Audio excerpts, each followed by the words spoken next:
Hello friends, आपका स्वागत है अपनी पाठशाला चैनल में। ये वाला वीडियो प्रोफेशनल नॉलेज वाले पार्ट पे एमसीक्यू पार्ट 6 है। इसके पहले 5 जो पार्ट है एमसीक्यूज़ के, जो सीआरआईएस, सीआईएल, एमपीपीएससी के लिए बेसिकली बनाए गए हैं, वो अपलोड किए जा चुके हैं। आप लोगों ने अगर नहीं देखे हैं तो आप लोग देख सकते हैं आई बटन पे क्लिक करके। चैनल अगर सब्सक्राइब नहीं किया है तो चैनल सब्सक्राइब जरूर से कर लीजिएगा, नोटिफिकेशन इनेबल कर लीजिएगा ताकि आगे आने वाले वीडियोज़ के नोटिफिकेशन आपको मिलते रहें। क्वेश्चंस हम देखते हैं। क्वेश्चन आपसे पहला पूछा गया है कि number of element in the power set of set A B C. आपसे पूछा गया है, एक सेट आपको दिया गया है ए बी सी, आपसे पूछा गया है कि टोटल नंबर ऑफ सेट कितने होंगे। अच्छा, ये वाला जो क्वेश्चन है, इस क्वेश्चन को सॉल्व करने के लिए आपको ये पता होना चाहिए कि सेट अगर हम इसके निकालेंगे तो इस सेट के अंदर पावर सेट कितने होंगे।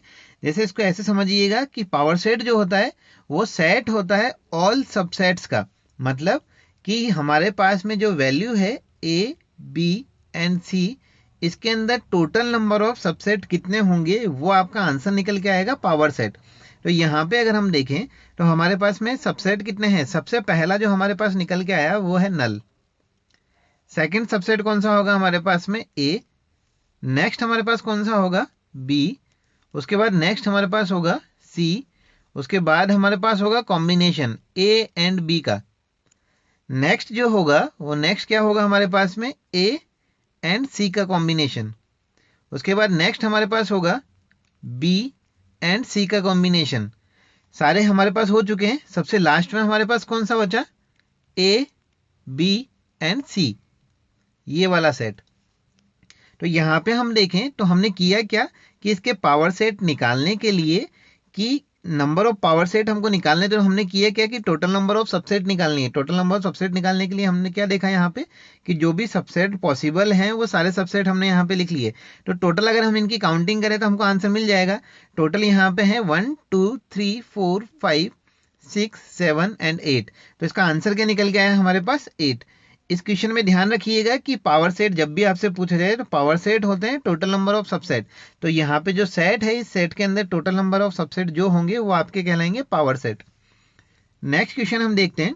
इन C and C plus plus programming language some words are predefined like int, float, while, switch, ETC are called as. आपसे बोला क्या गया है कि सी और C plus plus programming language जो है उसके अंदर कुछ वर्ड्स ऐसे हैं जो प्री डिफाइंड है। जैसे इंट इंटीजर के लिए जो हम लोग यूज में लेते हैं, फ्लोट फ्लोटिंग पॉइंट के लिए, वाइल जो है आपका लूप होता है, स्विच जो है ये केस होता है, स्विच केस। तो आपसे बोला गया है कि ऐसे जो वर्ड्स हैं इन वर्ड्स को कहा क्या जाता है। तो अगर हम यहाँ पे देखें तो इन वर्ड्स को कहा क्या जाता है, हमेशा इन वर्ड्स को हम लोग बोलते हैं, डायरेक्टली पता होगा सभी को कि कीवर्ड इसको बोला जाता है। अच्छा, एक एक करके सबको देख लेते हैं। कांस्टेंट जो होता है जिसकी वैल्यू चेंज नहीं होती है। डेटा टाइप की अगर हम बात करें तो डेटा टाइप क्या होता है, जैसे वेरिएबल, मान लीजिए मैंने एक वेरिएबल लिखा, तो जब तक मुझे ये नहीं पता होगा कि इसको मेमोरी किस तरीके से असाइन करनी है या मेमोरी ये किस तरीके से असाइन करेगा खुद की, तो तब तक मैं बता नहीं सकता कि ये ए जो है उसका टाइप क्या है। तो हम लोग करते क्या है कि ए का टाइप लिख देते हैं। जैसे मान लीजिए अगर मैंने इंट लिखा तो ये इंटीजर हो चुका है, तो अब ये मेमोरी कितनी लेगा, ये लेगा 2 बाइट। अगर मान लीजिए हम लोगों ने कैरेक्टर लिखा होता ए, तो यहाँ पे क्या होता है, ये लेता 1 बाइट। मतलब क्या, ये होता है डेटा टाइप। डेटा टाइप बताता है आपका वेरिएबल जो है वो किस तरह का डेटा मेमोरी के अंदर स्टोर करेगा, या फिर मेमोरी जो है वो कितनी एक्सेस करेगा। आइडेंटिफायर्स की हम बात करें तो आइडेंटिफायर्स क्या होते हैं, सिंपल कुछ भी जो भी आप लोग लिखते हैं। फंक्शन का नेम जैसे आप लोगों ने लिख दिया तो वो एक आइडेंटिफायर है। कीवर्ड्स जो होते हैं ये प्री डिफाइंड है, जिसको हम लोग चेंज नहीं कर सकते, या फिर जिसको हम लोग यूज में ले भी नहीं सकते। जैसे मान लीजिए अगर मुझे कोई फंक्शन क्रिएट करना है तो मैं फंक्शन का नाम फ्लोट नहीं रख सकता, या फिर वेरिएबल जैसे मुझे बनाना है तो इंट और इंट के बाद वापस से एक इंट नाम का वेरिएबल नहीं बना सकता। मैं int1 बना सकता हूँ, int2 बना सकता हूँ, लेकिन int1 नाम से नहीं बना सकता।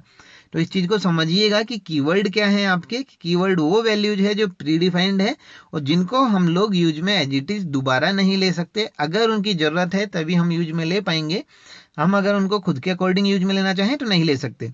तो ये वाला क्वेश्चन समझ पा रहे होंगे आप। नेक्स्ट क्वेश्चन अगर हम देखें तो नेक्स्ट क्वेश्चन आपसे पूछा गया है, which type of malware shows itself very useful application to download और एग्जीक्यूट।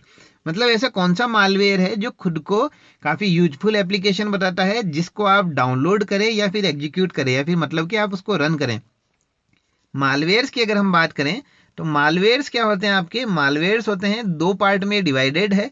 पहला वाला इसका पार्ट है मेलिशियस, इसको बोला जाता है मेलिशियस। वेयर जो है आपके ये हैं सॉफ्टवेयर। तो मेलिशियस सॉफ्टवेयर्स जो होते हैं ये ऐसे सॉफ्टवेयर्स होते हैं जो अनवांटेड इवेंट परफॉर्म करते हैं आपके कंप्यूटर्स पे।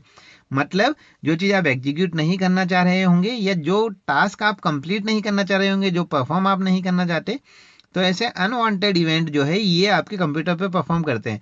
आपसे पूछा गया कि ऐसा कौन सा मालवेयर का टाइप है जो खुद को काफ़ी यूजफुल एप्लीकेशन की तरह बताता है, जिसको आप डाउनलोड करें और एग्जीक्यूट करें। तो इस चीज़ को अच्छे से समझ लीजिएगा, एक एग्जाम्पल से इसे समझ लेते हैं। मान लीजिए आप किसी वेबसाइट के थ्रू कोई सॉन्ग वगैरह डाउनलोड कर रहे हैं। आप लोगों को क्या करना है? एक सॉन्ग डाउनलोड करना है। अच्छा, मान लीजिए सॉन्ग का नाम था XYZ। XYZ नाम से आपने सॉन्ग सर्च किया, आपको सॉन्ग मिल चुका है। आपने जैसे ही इसके डाउनलोड बटन पे क्लिक किया तो डाउनलोड होना तो स्टार्ट हुआ, लेकिन XYZ की जगह पे क्या डाउनलोड हुआ? XYZ.exe।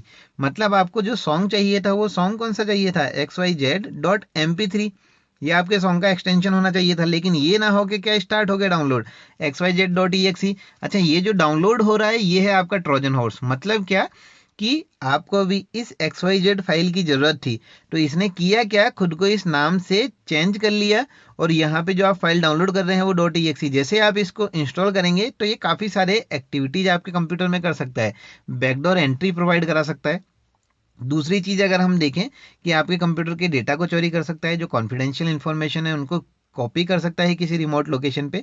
तो ये जो होते हैं, ये वाले जो मालवेयर्स हैं, इनको कहा जाता है ट्रोजन हॉर्स। इसके अलावा बाकी के सारे भी देख लेते हैं। वायरस जो है ये खुद कभी एग्जीक्यूट नहीं होता, ये हमेशा क्या करेगा? किसी फाइल के साथ में, जैसे मान लीजिए एक्स एक फाइल है तो इसके साथ में अटैच हो जाएगा। जब भी आप एक्स को रन करेंगे तो ये खुद भी रन होगा। वॉर्म की अगर हम बात करें तो वॉर्म जो है ये पूरे नेटवर्क में फैल जाता है। रेप्लिका खुद की फॉल्स रेप्लिका जो होती है वो जनरेट करता जाएगा, पूरे नेटवर्क में फैलता चला जाएगा। अच्छा, इसका एक एग्जांपल अगर हम लोग लें, आप लोगों ने लाइव इसका एग्जांपल देखा हुआ है। जैसे कई बार क्या होता है, पेन ड्राइव जो रहता है आपका, आपने पेन ड्राइव किसी अपने फ्रेंड के कंप्यूटर में लगाया और पेन ड्राइव का सारा डेटा गायब हो गया और वहाँ पे एक आइकन बना हुआ आ गया रिमूवेबल डिस्क नाम से। तो ये जो है ये वॉर्म का ही पार्ट है। यहाँ पे किया क्या गया कि वो जो आप लोगों ने ये भी देखा होगा कि वो जो है रिमूवेबल डिस्क, उसको आप जितने भी डेस्कटॉप या लैपटॉप में लगाएंगे सबके अंदर वो वाला जो मालवेयर है वो सभी के अंदर चला जाता है। तो वॉर्म जो है ये एक नेटवर्क ढूंढता रहता है, एक नेटवर्क के अंदर जितने भी कंप्यूटर्स होंगे सबको इन्फेक्टेड कर देगा। जितनी फाइल से ये इंटरेक्ट करेगा ये सबको इन्फेक्टेड कर देगा। नेक्स्ट अगर देखें की लोगर्स जो होते हैं, इनका बेसिक काम क्या होता है? जैसे मान लीजिए आप किसी साइबर कैफे पे बैठे हुए हैं, आपने अपने यूजर नेम पासवर्ड उस कंप्यूटर पे डाले, तो ये जो की स्ट्रोक आपने प्रेस किए होंगे, कीबोर्ड की जो बटन्स आपने प्रेस किए होंगे, उनको ये रिकॉर्ड कर लेता है। टाइम बॉम्ब की अगर हम बात करें तो टाइम बॉम्ब जो है बेसिकली एक सर्टेन टाइम पीरियड पे ऑटोमेटिकली एग्जीक्यूट होता है। पहले के एक वीडियो में आप लोगों ने देखा होगा, एक एग्जांपल हम लोगों ने यूज में लिया था VLC मीडिया प्लेयर का। जैसे ही क्रिसमस का टाइम आता है, जो एक टाइम पीरियड होता है क्रिसमस वाला, जैसे ही वो टाइम पीरियड आता है तो VLC वाले जो आइकन है आपका उस पर सांता क्लॉज की कैप लग के आ जाती है। तो ये टाइम बॉम्ब है, मतलब जो एक फिक्स टाइम ड्यूरेशन मिलते ही ऑटोमेटिकली एग्जीक्यूट हो जाता है। तो यहाँ पे आपका आंसर क्या है? Trojan horse. नेक्स्ट आपसे क्वेश्चन पूछा गया है जावा इज। ये करीब करीब सभी को पता होगा कि जावा जो है वो प्लेटफॉर्म इंडिपेंडेंट लैंग्वेज है। प्लेटफॉर्म इंडिपेंडेंट का मतलब क्या है कि आप जावा कोड को कहीं पे भी रन करवा सकते हैं। अच्छा देखो, यहाँ पे दूसरा क्वेश्चन भी पूछ लिया जाता है कि जावा प्लेटफॉर्म इंडिपेंडेंट है, इसके पीछे रीजन क्या है? क्यों? क्योंकि जो आपके कोड होते हैं वो जनरेट कौन से होते हैं? Byte code. और बाइट कोड जो है ये क्लासेज ही होती है, आपकी क्लासेज बोल सकते हो आप इनको। तो बाइट कोड जो होते हैं ये बाइट कोड ये होते हैं आपके प्लेटफॉर्म इंडिपेंडेंट। तो यहाँ पे इसका आंसर क्या आएगा? Platform independent. नेक्स्ट क्वेश्चन अगर हम देखें तो आपसे पूछा गया है कि operating systems booting files are stored in. Operating system की जो बूटिंग फाइल्स होती है वो कहाँ पे स्टोर होती है? तो इसको अगर हम प्रैक्टिकली देखें तो ऑपरेटिंग सिस्टम जो होता है, जैसे मान लीजिए मैंने अपने कंप्यूटर में विंडोज इंस्टॉल किया हुआ है, तो वो बाय डिफॉल्ट कौन से ड्राइव के अंदर स्टोर होगा? पूरा का पूरा सी ड्राइव के अंदर। अच्छा, यहाँ पे हम देखें तो सी ड्राइव के अंदर हर विंडो का एक अलग अलग स्पेस होता है। जैसे अगर XP हम डाउनलोड कर रहे होंगे, उसमें इंस्टॉल कर रहे होंगे, तो वो 3 से 4 GB लेगा। अगर हम विंडोज 7 या 8 डाल रहे होंगे तो वो 7 to 10 GB लेगा। अगर विंडोज 10 या और कुछ डाल रहे हैं तो वो 10 GB प्लस डेटा को स्टोर करेगा। तो यहाँ पे आपसे पूछा क्या गया है कि उसकी जो बूटिंग फाइल्स होती है वो कहाँ पे स्टोर होगी। अच्छा देखो, अब इसको ऐसे समझिएगा, बूटिंग की जो फाइल्स है, बूटिंग वाली फाइल्स कहाँ पे स्टोर होगी ऑपरेटिंग सिस्टम की। अगर मान लीजिए आपसे यहाँ पे पर्टिकुलर पूछा जाता है कि बूटिंग वाली जो फाइल्स है या बूट लोडर है वो कहाँ पे स्टोर होता है, तब आपका आंसर अलग होता। लेकिन अभी आपसे सिर्फ ये पूछा गया कि बूटिंग की फाइल्स कहाँ स्टोर होती है, तो बूटिंग की फाइल्स जो है वो वहीं पे स्टोर है जहाँ पे आपका ऑपरेटिंग सिस्टम स्टोर है। लेकिन उनको एग्जीक्यूट करने का काम कब स्टार्ट होता है, जब आप ऑपरेटिंग सिस्टम को स्टार्ट करते हैं।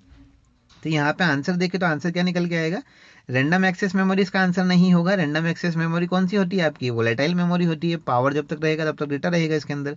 रीड ओनली मेमोरी, ये आंसर तब होता है जब आपसे पूछा जाता है बूट लोडर के बारे में। लेकिन आपसे पूछा क्या गया है, बूटिंग फाइल्स के बारे में। बूट लोडर अगर आपसे पूछा जाता है तो ये आपका रीड ओनली मेमोरी में ही रहता है। हार्ड डिस्क ड्राइव जो है ये आपका आंसर होगा। अच्छा, आपकी जो बूटिंग फाइल्स है ये ऐसे समझिएगा कि ऑपरेटिंग सिस्टम आपका कहाँ पे स्टोर है, पूरा का पूरा सी ड्राइव के अंदर। सी ड्राइव जो है वो किसका पार्ट है, हार्ड डिस्क ड्राइव का ही तो पार्ट है। तो आपसे आंसर क्या पूछा गया है इसका कि बूटिंग फाइल जो है वो कहाँ पे स्टोर होती है। इसमें कंफ्यूज बिल्कुल भी मत होना। अगर आपसे बूट लोडर पूछा जाता है तो आपका आंसर होता है रीड ओनली मेमोरी, रोम के अंदर होता है। अच्छा, रोम का कौन सा टाइप होता है ये भी हम डिस्कस कर लेंगे किसी दूसरे वीडियो में। तो यहाँ पे देखें तो इसका आंसर क्या निकल के आएगा, आपका hard disk drive. Next question हम देख लेते हैं। इन डीएफडी, डीएफडी होते हैं आपके data flow diagram, external entities are represented by which of the following shape. आपसे बोला गया है कि एक्सटर्नल एंटिटीज जो होती है डेटा फ्लो डायग्राम के अंदर, उनको किस चीज से या किस शेप से रिप्रेजेंट किया जाता है। अच्छा, एक्सटर्नल एंटिटीज की अगर हम बात करें तो एक्सटर्नल एंटिटीज यहाँ पे आपकी कहलाती है इनपुट या फिर आउटपुट। दो चीजें जो हैं ये आपकी कहलाती है एक्सटर्नल एंटिटीज। तो इसको एक डायरेक्ट हमेशा ध्यान रखिएगा कि यहाँ पे इनपुट आउटपुट जो है इनको हमेशा रेक्टेंगल में लिखा जाता है। डेटा फ्लो डायग्राम पे कोशिश करेंगे हम कि एक वीडियो आपको प्रोवाइड करा दे, क्योंकि डेटा फ्लो डायग्राम पे क्वेश्चंस कई बार पूछ लिए जाते हैं। नेक्स्ट क्वेश्चन देख लेते हैं। नेक्स्ट क्वेश्चन आपसे पूछा गया है, software maintenance is classified into type of maintenance. मतलब आपसे टोटल नंबर ऑफ पूछे गए हैं कि सॉफ्टवेयर मेंटेनेंस जो होते हैं उसको कितने टाइप में क्लासिफाइड किया गया है। अच्छा, इसको ऐसे समझिएगा कि सॉफ्टवेयर मेंटेनेंस की अगर बात है तो ये वाला जो क्वेश्चन है ये कहाँ से आपसे पूछा गया है, सॉफ्टवेयर इंजीनियरिंग से। सॉफ्टवेयर इंजीनियरिंग के अंदर आपका सॉफ्टवेयर डेवलपमेंट लाइफ साइकिल होता है, सॉफ्टवेयर लाइफ साइकिल होता है। अच्छा, इसको अगर हम समझें तो यहाँ पे मेंटेनेंस की बात आपसे की जा रही है, तो मेंटेनेंस का मतलब क्या कि ये पार्ट है आपका मॉडिफिकेशन का, मॉडिफिकेशन से रिलेटेड यहाँ पे बात हो रही है। अच्छा, मॉडिफिकेशन कब होगा, आफ्टर डिलीवरी। जैसे मान लीजिए आप लोगों को एक सॉफ्टवेयर बनाने के लिए बोला गया, जब आपने वो सॉफ्टवेयर कंप्लीट कर लिया होगा तो आपने किया क्या, जिस पार्टी ने आपको बनाने के लिए बोला आपने उसको डिलीवर कर दिया। डिलीवर करने के बाद में उस सॉफ्टवेयर का जो मेंटेनेंस होगा, जब जब उनको जरूरत पड़ेगी उनकी रिक्वायरमेंट के अकॉर्डिंग, तो वो उस पार्ट का रिक्वायरमेंट के अकॉर्डिंग मॉडिफिकेशन करवाएंगे। तो वो जो मॉडिफिकेशन है वही चीज़ कहलाती है मेंटेनेंस। या फिर मान लीजिए उसमें कभी कोई बग आ गया, कोई एरर आ गया, या फिर प्रोग्राम में रनिंग में कुछ प्रॉब्लम आई, तो वो पूरा पार्ट आता है मेंटेनेंस के अंदर। मतलब आफ्टर डिलीवरी जो भी आप करेक्शंस करते हैं किसी सॉफ्टवेयर के अंदर वो कहलाता है सॉफ्टवेयर मेंटेनेंस। आपसे पूछा गया है कि कितने टाइप के होते हैं, तो इसके टाइप अगर हम देखें तो इसके टाइप बेसिक होते हैं। पहला जो टाइप है इसका वो है करेक्टिव, पहला टाइप है इसका करेक्टिव। दूसरा टाइप है इसका अडप्टिव, दूसरा टाइप है अडप्टिव। तीसरा टाइप अगर हम देखें तो तीसरा टाइप है इसका परफेक्टिव, तीसरा टाइप है इसका परफेक्टिव। फोर्थ टाइप की अगर हम बात करें तो फोर्थ टाइप है इसका प्रिवेंटिव। आपसे पूछा क्या गया कि कितने टाइप होते हैं, तो ये इसका आंसर क्या निकल के आएगा आपका 4 टाइप। इस चीज को ऐसे समझ लीजिएगा कि जब भी कोई से भी फॉल्ट अकर होते हैं किसी भी ऐसे सॉफ्टवेयर में जिसकी डिलीवरी की जा चुकी है, मतलब उसका डिप्लॉयमेंट हो चुका है, उसके बाद अगर कोई फॉल्ट अकर होते हैं तो फॉल्ट को रिमूव करना वो चीज़ कहलाता है सॉफ्टवेयर मेंटेनेंस। इसके 4 टाइप है, क्लासीफाई इसको 4 पार्ट में किया गया है। वो चारों पार्ट है आपके करेक्टिव, अडप्टिव, परफेक्टिव और प्रिवेंटिव। नेक्स्ट क्वेश्चन देखते हैं। नेक्स्ट क्वेश्चन आपसे पूछा गया है, in a computer BIOS stored in basic input output system. BIOS जो होता है इसकी फुल फॉर्म होती है बेसिक इनपुट आउटपुट सिस्टम। अच्छा, आपसे बायोस की बात की गई है, बायोस जो होगा वो कहाँ पे स्टोर होगा? अच्छा, इसको बिल्कुल प्रैक्टिकली समझते हैं। बायोस जो होता है ये ऑपरेटिंग सिस्टम को स्टार्ट करने के लिए जरूरी है। अगर आपके कंप्यूटर में बायोस नहीं होगा तो आप ऑपरेटिंग सिस्टम को रन नहीं कर सकते। मतलब बायोस जो है वो एक ऐसा प्रोग्राम है, तो आप जब भी आप कंप्यूटर को स्टार्ट करते हैं तो बायोस रन होता है। मतलब ये अगर हर बार रन हो रहा है तो एक ऐसी मेमोरी के अंदर ये स्टोर्ड है जो मेमोरी नेचर के अंदर वॉलेटाइल नहीं है। मतलब जो डेटा उसके अंदर स्टोर है वो डेटा उसके अंदर हमेशा बना हुआ रहता है, चाहे उसको पावर सप्लाई मिलती रहे चाहे उसको पावर सप्लाई ना मिले। मतलब यहाँ से आंसर क्या निकल के आता है कि ये एक ऐसी मेमोरी के अंदर स्टोर है जो परमानेंट है। अब परमानेंट मेमोरी की अगर हम बात करें तो हार्ड डिस्क, फ्लैश मेमोरी और रोम, ये तीनों की तीनों परमानेंट की कैटेगरी में आती है। परमानेंट अगर इसको नहीं भी बोले तो नॉन वोलेटाइल की कैटेगरी में तो आती ही है। मतलब इनके अंदर का डेटा ऑटोमेटिकली इरेज नहीं होता। अच्छा, यहाँ पे हम अब इस बात को देखें तो ये एक ऐसी मेमोरी के अंदर स्टोर होता है जिसको रीराइट भी किया जा सकता है। मतलब वापस से उसके डेटा को राइट किया जा सकता है, फ्लैश किया जा सकता है। तो ये जो इसका आंसर निकल के आया, ये आंसर क्या होगा इसका? Flash memory chip. रैम के अंदर तो हो ही नहीं सकता, क्यों? क्योंकि रैम तो नेचर में वोलेटाइल होती है। हार्ड डिस्क जो है इसकी एक्सेस स्पीड काफी स्लो होती है, तो इसको भी यूज में नहीं लिया जा सकता। रोम जो है ये पहले के कंप्यूटर्स में आप लोगों ने देखा भी होगा, पी रोम यूज में लिया जाता था, programmable read only memory use में लिया जाता था। लेकिन अब क्या किया जाता है? फ्लैश मेमोरी चिप उसके लिए यूज में ली जाती है। फ्लैश मेमोरी चिप यूज में लेने का फायदा क्या है कि अगर मान लीजिए कभी बायोस का कोई अपडेट रिलीज होता है तो आप बायोस को उसमें इंस्टॉल कर सकते हैं। वापस से जो प्रोग्राम है उसको रिराइट किया जा सकता है। तो यहाँ तक का पार्ट आपको समझ आया होगा। नेक्स्ट क्वेश्चन अगर देखें, नेक्स्ट क्वेश्चन आपसे पूछा गया है what is the full form of PCI. PCI की अगर हम बात करें तो पीसीआई की फुल फॉर्म क्या होती है? तो पीसीआई जो है, पीसीआई की फुल फॉर्म होती है आपकी पेरिफेरल कंपोनेंट इंटरकनेक्ट। अच्छा, ये चीज समझे कि पीसीआई क्या होता है। कंप्यूटर हार्डवेयर को अटैच करने के लिए लोकल कंप्यूटर बस जो यूज में ली जाती है। मतलब पेरिफेरल डिवाइसेज को कनेक्ट करने के लिए कंप्यूटर के हार्डवेयर से, जो कंप्यूटर के प्रोसेसर से बोल लीजिए, कंप्यूटर हार्डवेयर से बोल लीजिए, जो केबल जो बस यूज में ली जाती है वो है आपकी पेरिफेरल कंपोनेंट इंटरकनेक्ट। अच्छा, इसको ऐसे भी याद रख सकते हैं, पेरिफेरल्स क्या होते हैं? वो डिवाइसेज या वो हार्डवेयर जो कंप्यूटर से कनेक्ट किए जाते हैं एक्सटर्नली, वो सारे कहलाते हैं पेरिफेरल। आपसे पूछा गया है पीसीआई, पीसीआई आपका कहलाएगा पेरिफेरल कंपोनेंट इंटरकनेक्ट, जिसका आंसर क्या निकल के आया आपका? ए, पेरिफेरल कंपोनेंट इंटरकनेक्ट। बाकी की जो फॉर्म से ये कोई भी फॉर्म नहीं है, इनको ऐसे ही बना के लिखा गया है। तो आंसर आपका इसका क्या निकल के आया? Peripheral component interconnect. पीसीआई बस जो होती है उसको एक्सटेंशन के लिए यूज में लिया जाता है, प्रोसेसर बस के एक्सटेंशन के लिए। जैसे मान लीजिए कोई सी भी डिवाइस आप कनेक्ट करेंगे, जैसे आपने कोई सी भी अलग हार्डवेयर आपके कंप्यूटर से कनेक्ट किया हो, तो वो जो हार्डवेयर होगा वो तो पेरिफेरल डिवाइस होगा। अच्छा, पेरिफेरल डिवाइसेस की अगर हम बात करें, पेरिफेरल डिवाइसेस कौन कौन सी हो सकती है? कीबोर्ड आपने कनेक्ट किया, माउस आपने कनेक्ट किया, हार्ड डिस्क जो है एक्सटर्नल हार्ड डिस्क आपने कनेक्ट की, तो ये सारे पेरिफेरल की कैटेगरी में आते हैं। मतलब जिनको डिटैच किया जा सके कंप्यूटर से, जिनको अलग हटाया जा सके। नेक्स्ट क्वेश्चन एक बार देख लेते हैं। Which layer is also known as end-to-end layer in OSI model? OSI model जो है इस पे एक वीडियो हमने बना के डाला हुआ है, काफ़ी इंपॉर्टेंट वीडियो है। अगर आप लोगों ने अभी तक नहीं देखा है तो आप उसको जरूर से देख लीजिएगा। अच्छा, SOIT के वीडियोज बना के पहले डाले हुए थे, तो SOIT के वीडियोज जो है वो भी काफ़ी बेनिफिशियल रहेंगे आपके लिए, तो आप उनको भी देख सकते हैं। क्वेश्चंस वहाँ पे भी डाले गए हैं, आईपी एड्रेसिंग वगैरह से रिलेटेड भी क्वेश्चंस आपको वहाँ पे मिल जाएंगे। ओएसी लेयर जो है, ओएसआई जो लेयर है, ओएसआई लेयर पूरा का पूरा एक्सप्लेनेशन वहाँ पे मिल जाएगा। फंक्शंस, ईच लेयर के फंक्शन, प्रोटोकॉल्स पर लेयर जो भी यूज में लिए जाते हैं, वो सारी चीज़ें आपको वहाँ पे मिल जाएगी। आपसे यहाँ पे क्वेश्चन क्या पूछा गया है कि कौन सी लेयर है उसको एंड टू एंड लेयर के नाम से भी जाना जाता है। तो ओएसआई मॉडल के अंदर एंड टू एंड की अगर हम बात करें तो जैसे मान के चलें ये एक पोजीशन है, ये एक पोजीशन है, या फिर दो नेटवर्क है या दो कंप्यूटर्स हैं। एंड टू एंड का मतलब क्या है कि यहाँ से डेटा जो सेंड किया गया यहाँ से लेके यहाँ तक उसके डेटा डिलीवरी की गारंटी हो। या फिर इसको बेसिकली ऐसे समझ लीजिए कि इस वाले एंड से लेके इस वाले एंड तक, मतलब यहाँ से अगर डेटा ट्रांसमिशन की बात हो रही है तो इससे हम डायरेक्ट ही बोल सकते हैं कि ये नेटवर्क लेयर कौन सी होगी? ये होगी आपकी, सॉरी नेटवर्क लेयर नहीं, ये ओएसआई लेयर कौन सी होगी? ये होगी आपकी ट्रांसपोर्ट लेयर। तो आंसर यहाँ से क्या निकल के आता है इसका? Transport layer. जो यहाँ तक का जो पार्ट था ये बेसिकली 10 क्वेश्चंस थे जो डिस्कस किए गए थे। अच्छा, ज़्यादा क्वेश्चंस इसलिए नहीं डाले जाते हैं क्योंकि ज़्यादा क्वेश्चंस अगर होंगे तो वीडियो की लेंथ काफ़ी ज़्यादा बढ़ जाती है। तो कोशिश ये की जाती है कि डेली बेसिस पे हम लोग क्वेश्चंस अपलोड करते रहें। वीडियो आपको कैसा लगा ये हमें ज़रूर बताइएगा कमेंट करके। पसंद आए तो लाइक ज़रूर कीजिएगा। आपका एक लाइक जो होता है वो हमारे अंदर मोटिवेशन लेके आता है ताकि हम और वीडियोज़ बना के डालें इस टाइप के। हमको पता लगता है कि यूजर्स को, अब स्टूडेंट्स को कैसा लग रहा है वीडियो। शेयर अपने फ्रेंड के साथ में ज़रूर कीजिएगा। चैनल अगर सब्सक्राइब अभी तक नहीं किया है तो चैनल सब्सक्राइब जरूर से कर लीजिएगा। नोटिफिकेशन पक्के से इनेबल कर लीजिएगा ताकि आगे आने वाले वीडियोज़ के नोटिफिकेशन आपको मिलते रहें। Thank you.